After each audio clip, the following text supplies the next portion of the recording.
નમસ્કાર બાળકો, હવે આપણે ચોથો દાખલો જોઈશું કે પ્રીતિ પાસે 20 રૂપિયાની 4 નોટ અને 50 પૈસાના 8 સિક્કા છે, તો તેની પાસે કુલ કેટલી રકમ છે? તો હવે બાળ મિત્રો જુઓ કે પ્રીતિ પાસે 20 રૂપિયાની 4 નોટ છે. આપણે અહીંયા શું લખીશું કે 20 રૂપિયાની કેટલી નોટ છે? 4 નોટ. તેની જોડે કેટલા રૂપિયા થશે?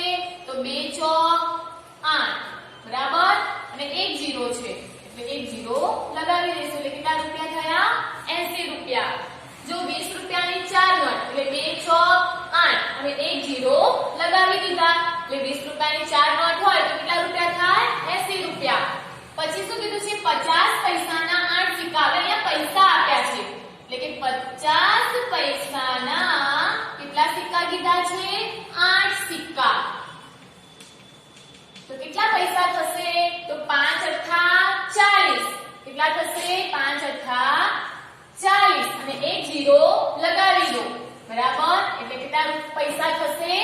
400 પૈસા. જો બાળ મિત્રો ફરીથી કે શું કીધું છે? 20 રૂપિયાની 4 નોટ, બરાબર. તો અહીંયા આપણે 20 રૂપિયાની 4 નોટ એટલે 2 ચોક 8 અને એક 0 હતી એટલે એક 0 આપણે મૂકી દીધા, બરાબર. હવે શું કીધું છે? 50 પૈસાના 8 સિક્કા. તો 50 પૈસા ગુણ્યા 8 સિક્કા એટલે 5 અઠ્ઠા 40 અને એક 0 છે એટલે એક 0 લગાવી દીધી એટલે અહીંયા આપણે 80 રૂપિયા આવ્યા અને અહીંયા આપણે 400 પૈસા આવ્યા છે, બરાબર. હવે આપણે આ પૈસાને શું કરીશું? રૂપિયામાં ફેરવીશું. તો આપણે જ્યારે પ્રકરણ શરૂ કર્યું ત્યારે જ શીખી ગયા કે 100 પૈસા બરાબર 1 રૂપિયો થાય, બરાબર. 100 પૈસા બરાબર 1 રૂપિયો. તો એવા 200 પૈસા બરાબર 2 રૂપિયા, 300 પૈસા બરાબર 3 રૂપિયા, તો 400 પૈસા બરાબર કેટલા થશે? 4 રૂપિયા, બરાબર. તો અહીંયા આપણે લખી દઈશું કે 100 પૈસા બરાબર 1 રૂપિયો. તો એવા 400 પૈસા બરાબર કેટલા રૂપિયા થાય? 4 રૂપિયા, બરાબર. એટલે હવે આપણે રૂપિયા 4 રૂપિયા 80 માં શું કરીશું? ઉમેરી દઈશું. તો આપણે અહીંયા 80 રૂપિયા આવ્યા હતા અને બીજા કેટલા રૂપિયા આવ્યા? 4. અહીંયા 4 રૂપિયા ઉમેરી દઈશું. તો આપણી જોડે કેટલા રૂપિયા થશે? બધા થઈને 84 રૂપિયા કુલ થશે. તો આ કુલ કેટલા રૂપિયા થયા? 84 રૂપિયા. તો અહીંયા લખવાનું કે પ્રીતિ પાસે 84 રૂપિયા છે, બરાબર. આ 400 પૈસા હતા એને આપણે શેમાં ફેરવી દીધા? રૂપિયામાં. તો 100 પૈસા બરાબર 1 રૂપિયો, તો 400 પૈસા બરાબર કેટલા થશે? 4 રૂપિયા. તો 80 રૂપિયા તો હતા જ, એમાં આપણે 4 રૂપિયા હતા એ ઉમેરી દીધા એટલે ટોટલ કેટલા રૂપિયા હશે પ્રીતિ પાસે? 84 રૂપિયા. હવે બાળ મિત્રો આપણે અહીંયા પાંચમો દાખલો જોઈશું કે મંજુલાબેન પાસે 208 રૂપિયા હતા. એમાંથી એમણે 82 રૂપિયા અને 50 પૈસાના હાથ મોજા અને 22 રૂપિયા અને 50 પૈસાનો હાથ રૂમાલ ખરીદ્યો. તો હવે તેમની પાસે કેટલી રકમ બચે? તો બાળ મિત્રો અહીંયા પહેલા મંજુલાબેને જે વસ્તુઓ ખરીદી છે એ વસ્તુઓનો આપણે શું કરીશું? સરવાળો કરીશું, બરાબર. હવે ધારો કે મારી જોડે 10 રૂપિયા છે, બરાબર. એમાંથી મેં 5 રૂપિયાની પેન્સિલ ખરીદી અને 3 રૂપિયાનો સંચો ખરીદ્યો. મારી જોડે હતા કેટલા? 10 રૂપિયા. એમાંથી મેં 5 રૂપિયાનો પેન્સિલ ખરીદી, 5 રૂપિયાનો સંચો ખરીદ્યો. તો હું દુકાનવાળાને કેટલા રૂપિયા આપીશ? 8 રૂપિયા. તો હજી મારી જોડે કેટલા રૂપિયા બચશે? 2 રૂપિયા. એવી જ રીતે આ દાખલો છે. તો પહેલા મંજુલાબેને જે વસ્તુ ખરીદી છે એનો આપણે શું કરીશું? સરવાળો. તો ચલો પહેલા આપણે 82 રૂપિયા અને 50 પૈસાના શું ખરીદ્યા? હાથ મોજા. પછી અમે શું ખરીદ્યું? 22 રૂપિયા અને 50 પૈસાનો હાથ રૂમાલ. તો 22 રૂપિયા અને પોઈન્ટ કરીને પૈસા આપણે પાછળ લખીશું. એ અમે શું ખરીદ્યું? હાથ રૂમાલ. તો એમણે દુકાનવાળાને કેટલા રૂપિયા ચૂકવ્યા ટોટલ? તો 0, 5 ને 5 10 ની 0 વધી 1, 2 2 4, 4 ને 1 5 અને 8 ને 2 10, બરાબર. તો અહીંયા એટલે કુલ રૂપિયા કેટલા થયા? કુલ રૂપિયાની ખરીદી આપણે શું કરી ખરીદી. હવે બાળ મિત્રો જુઓ આની જોડે કેટલા રૂપિયા હતા 208. તો આપણે રૂપિયા 208 બરાબર પૈસામાં કશું નથી આપણે પોઈન્ટ કરીને શું કરીશું 2 0. આપણે 208 રૂપિયા છે પૈસામાં કશું નથી તો પણ આપણે 2 0 કેમ મૂક્યા જેથી કરીને આપણને નાની સંખ્યા એમાંથી બાદ કરતા ફાવે. તો એમાંથી આપણે કેટલી ખરીદી કરી 105 રૂપિયા ને 0 0 પોઈન્ટ અહીંયા પણ પોઈન્ટ 5 0 અને 1 બરાબર. તો અમને 208 રૂપિયા એમની જોડે હતા એમાંથી 105 રૂપિયાની અમે શું કરી ખરીદી કરી બરાબર. તો 0 0 પોઈન્ટ ની નીચે પોઈન્ટ 8 માંથી 5 જાય તો 3 0 માંથી 0 જશે તો 0 2 માંથી 1 જાય તો 1. તો હવે મંજુલાબેન પાસે કેટલા રૂપિયા વધ્યા 103 રૂપિયા. તો આ રૂપિયા એમના બચ્યા. તો અહીંયા આપણે જવાબ કરીને લખીશું કે મંજુલાબેન જોડે અથવા મંજુલાબેન પાસે 103 રૂપિયા બચે બરાબર બાળ મિત્રો. તો અહીંયા આપણે પાંચમા દાખલો પણ શીખી ગયા.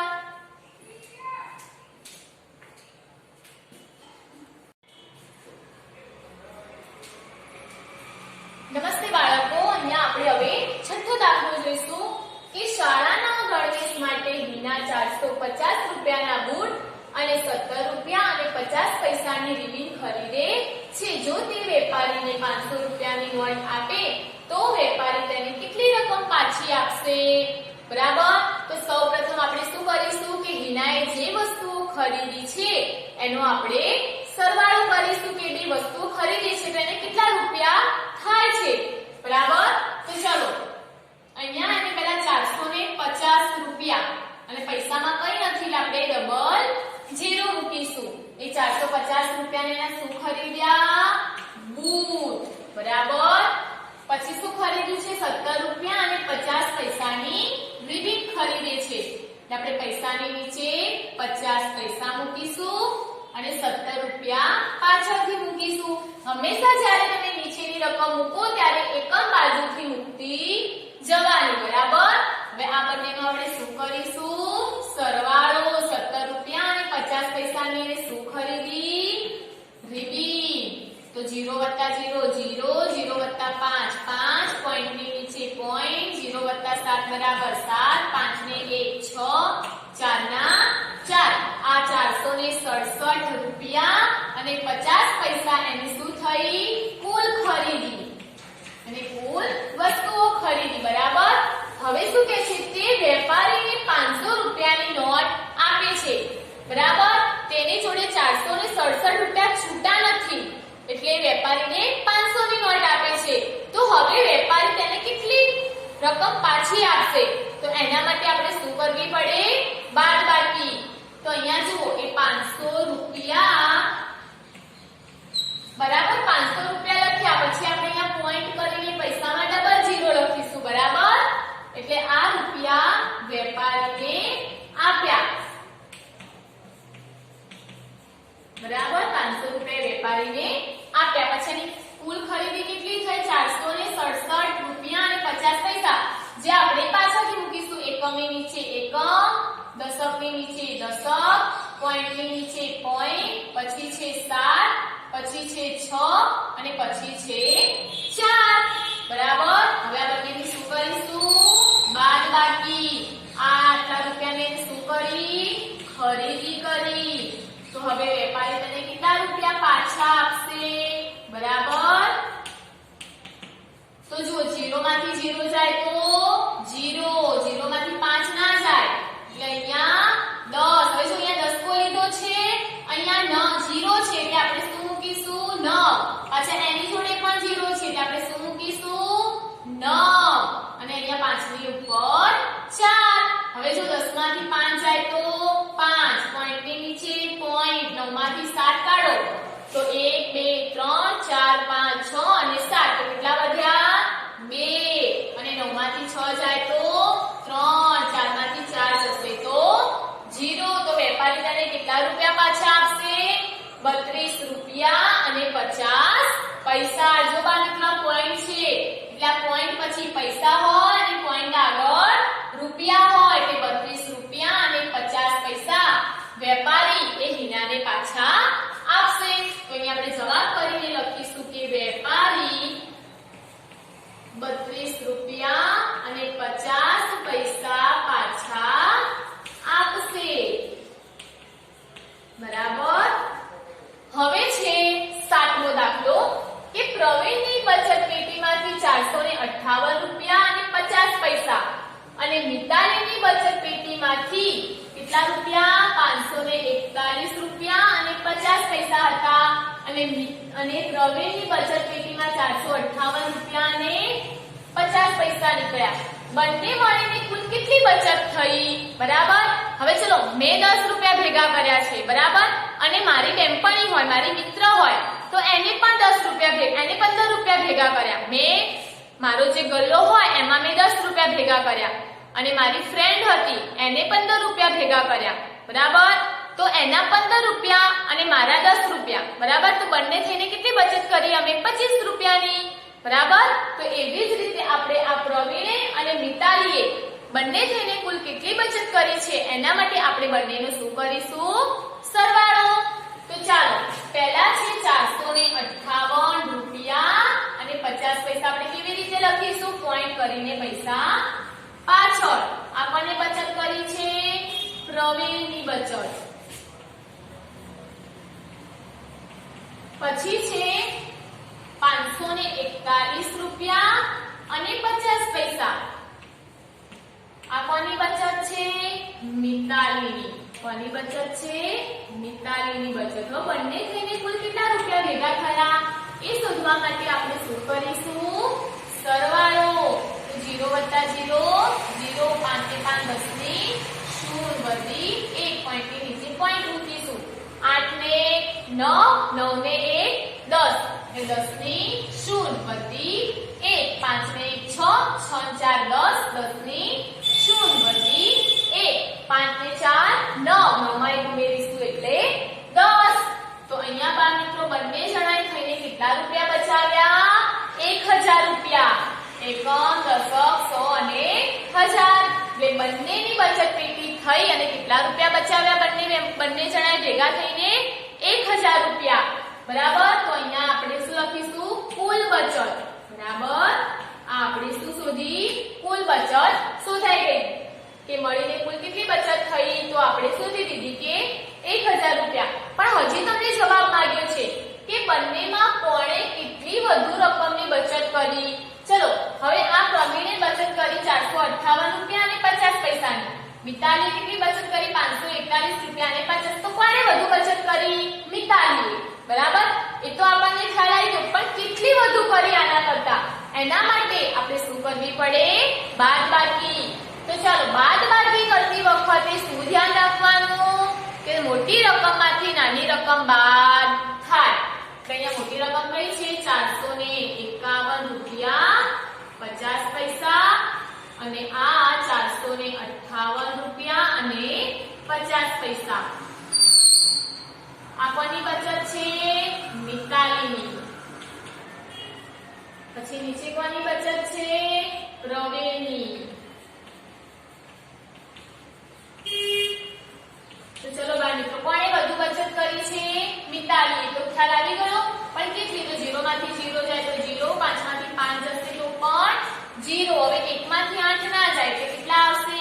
11. 4 ની ઉપર 3, 3 માંથી 5 ના જાય તો કેટલા આવશે? 13 અને 5 ની ઉપર 4. તો હવે પોઈન્ટ ની નીચે પોઈન્ટ 11 માંથી 8 જશે તો કેટલા જાય? બોલો 11 માંથી 8 કાઢો તો 1 2 3 4 5 6 7 અને 8. કેટલા આવ્યા? 3. 13 માંથી 5 કાઢો તો 1 2 3 4 અને 5. કેટલા વધ્યા? 8. અને 4 માંથી 4 જશે તો 0.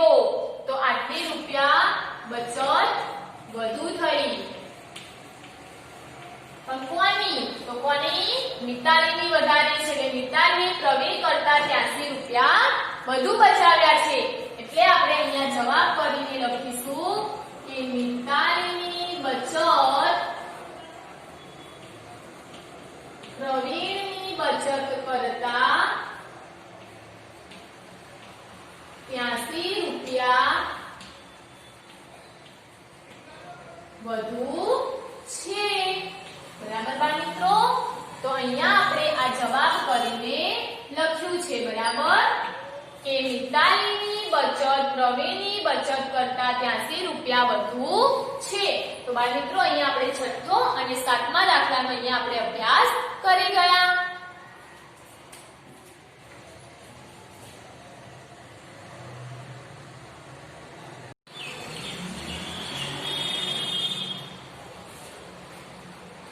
હવે બાળ મિત્રો આપણે આઠમો દાખલો જોઈશું. બરાબર? એમાં શું કહ્યું છે કે શાળાના બગીચા માટે 10 રૂપિયા અને 50 પૈસાનો એક એવા 40 રોપા ખરીદ્યા. બરાબર? શાળામાં કેટલા રોપા વાવવાના છે? 40. બાળ મિત્રો રોપા એટલે નાના નાના છોડ. બરાબર? તો એક રોપાના કેટલા રૂપિયા છે? તો 10 રૂપિયા અને 50 પૈસાનો એક છોડ આવે છે. એવા આપણે કેટલા છોડ આપણે રોપવાના છે? 40. બરાબર? આમ પછી શું કીધું છે કે શાળામાં લાવવાનું ભાડું 20 રૂપિયા થયું. આથી 40 રોપાનો કુલ ખર્ચ કેટલો થયો? તો સૌપ્રથમ આપણે તો શું કરવું પડે કે એક રોપાના કેટલા છે? 10 રૂપિયા અને 50 પૈસા છે. બરાબર? તો આપણે એવા કેટલા રોપા લાવવાના છે? 40. તો પહેલા 40 રોપાના આપણે કેટલા રૂપિયા થશે એ સૌપ્રથમ આપણે શોધીશું. તો ચલો બાળ મિત્રો અહીંયા આપણે પહેલા પદ મૂકીશું. એક રોપાની કિંમત બરાબર કેટલી આપેલી છે? 10 રૂપિયા અને 50 પૈસા. બરાબર? તો એવા આપણે કેટલા રોપા લાવવાના છે? 40. તો અહીંયા લખીશું કે માટે 40 રોપાની કિંમત બરાબર કેટલી? બરાબર? હવે સૌપ્રથમ પદની પહેલી સંખ્યા ક્યાં આવશે? નીચે. 40 અને 10 રૂપિયા અને 50 પૈસા ઉપર. બરાબર? હવે બાળ મિત્રો અહીંયા આપણે 40 ગુણ્યા 10.50 એટલે 10 રૂપિયા અને 50 પૈસા ગુણ્યા 40 નો આપણે શું કરીશું? વચ્ચે ગુણાકાર કરીશું. અહીંયા 10 રૂપિયા અને 50 પૈસા ગુણ્યા 40 રૂપિયા લાવવાના છે. બરાબર? તો અહીંયા બે આંકડા છે તો એકમની 0.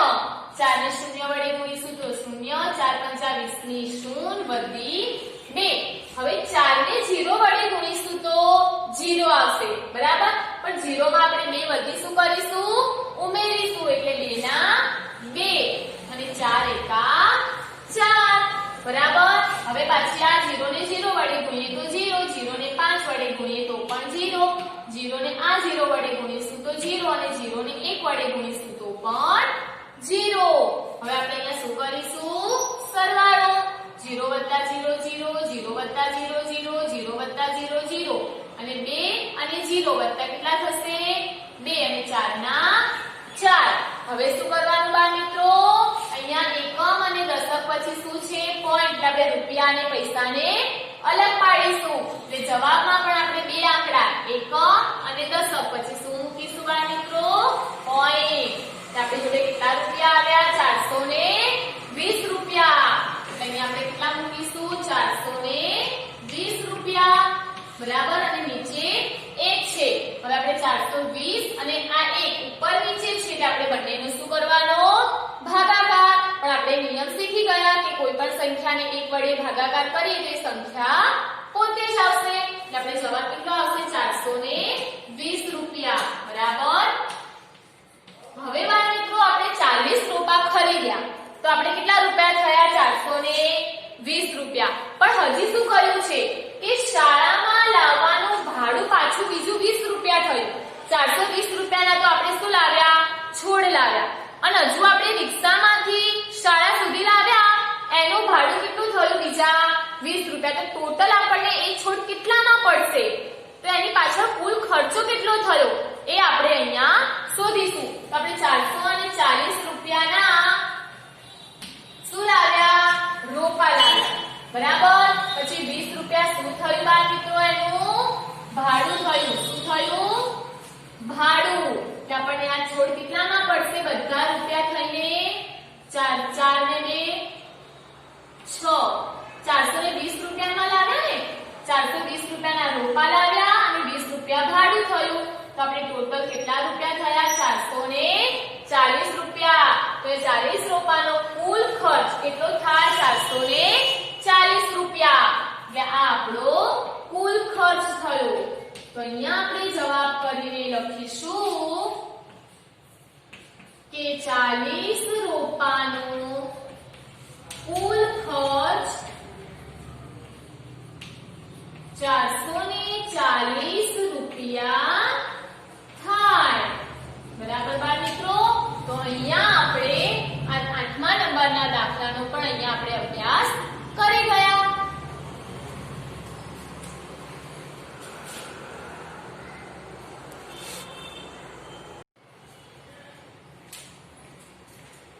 હવે બાળ મિત્રો આપણે અહીંયા 9મો દાખલો જોઈશું. અશ્વિનભાઈ 15 રૂપિયા અને 50 પૈસા પ્રતિ કિગ્રાના ભાવે 40 કિગ્રા પ્લાસ્ટિક વેચે છે. તો તેમને કુલ કેટલી રકમ મળે? બાળ મિત્રો હવે તમારે અહીંયા અશ્વિનભાઈ શું કરે છે? પ્રતિ એટલે 1 કિલોનો ભાવ. બરાબર? પ્લાસ્ટિક 1 કિલોના કેટલા છે? 15 રૂપિયા અને 50 પૈસા. જો કોઈને 1 કિગ્રા પ્લાસ્ટિક લેવું હોય, જો એ 1 કિગ્રા પ્લાસ્ટિક વેચે તો એ કેટલામાં વેચે છે? 15 રૂપિયા અને 50 પૈસામાં. તો પ્રતિ એટલે 1 કિલોનો ભાવ તમને આપી દીધેલો છે. તો એ કેટલા કિગ્રા પ્લાસ્ટિક વેચે છે? રોજનું 40 કિગ્રા. બરાબર? તો અહીંયા આપણે પહેલા પદ મૂકીશું કે 1 કિગ્રા પ્લાસ્ટિકની કિંમત બરાબર કેટલા છે? 15 રૂપિયા અને 50 પૈસા. એટલે આપણે અહીંયા 15 રૂપિયા અને 50 પૈસા. તો એવા કેટલા કિગ્રા પ્લાસ્ટિક વેચ્યું એમને? 40 કિગ્રા. તો અહીંયા આપણે લખીશું કે માટે 40 કિગ્રા પ્લાસ્ટિકની કિંમત બરાબર કેટલી? બરાબર? તો હવે અહીંયા સૌપ્રથમ પદની પહેલી સંખ્યા ક્યાં આવે બાળ મિત્રો? નીચે 40 ગુણ્યા 15 રૂપિયા અને 50 પૈસા. હવે આ 15 રૂપિયા અને 50 પૈસા ગુણ્યા 40 આ બંનેનો આપણે શું કરીશું? ગુણાકાર. તો 15 રૂપિયા 50 પૈસા ગુણ્યા 40. તો ચલો એકમની 0 4 ને 0 વડે ગુણીશું તો 0 4 પંચા 20 20 ની 0 વધી 2 4 પંચા 20 20 ને 22 નો બગડો વધી આવી 2 4 એકા 4 4 ને 2 6 બરાબર. 0 ને 0 વડે ગુણીશું તો 0 0 ને 5 વડે ગુણીશું તો પણ 0 0 ને 5 વડે ગુણીશું તો પણ 0 અને 0 ને 1 વડે ગુણીશું તો પણ 0. હવે આ બંનેનો શું થશે? સરવાળો. તો 0 + 0 0 0 + 0 0 0 + 0 0 2 + 0 બરાબર 2 અને 6 ના 6 બરાબર. હવે તમે અહીંયા જો એકમ અને દશક પછી શું છે? પોઈન્ટ. એટલે આપણે અહીંયા પણ એકમ અને દશક પછી શું મૂકીશું બાળ મિત્રો? પોઈન્ટ. એટલે આપણી જોડે કેટલા રૂપિયા આવ્યા? 620 રૂપિયા. એટલે આપણે અહીંયા કેટલા મૂકીશું બાળ મિત્રો? 620 રૂપિયા અને નીચે કેટલા છે? 1. હવે 620 અને નીચે 1 છે તે ઉપર નીચે સંખ્યા હોય તો આ બંનેનો શું કરવાનો? ભાગાકાર. પણ નીચે 1 વડે ભાગાકાર કરવાનો છે. એટલે કોઈ પણ સંખ્યાને આપણે 1 વડે ભાગાકાર કરીશું તો એ સંખ્યા પોતે જ આવશે. એટલે કેટલા આવશે? 620 રૂપિયા. એટલે અશ્વિનભાઈએ કુલ કેટલી રકમ મળશે? 620 રૂપિયા. એટલે આપણે જવાબ કરીને લખીશું કે અશ્વિનભાઈને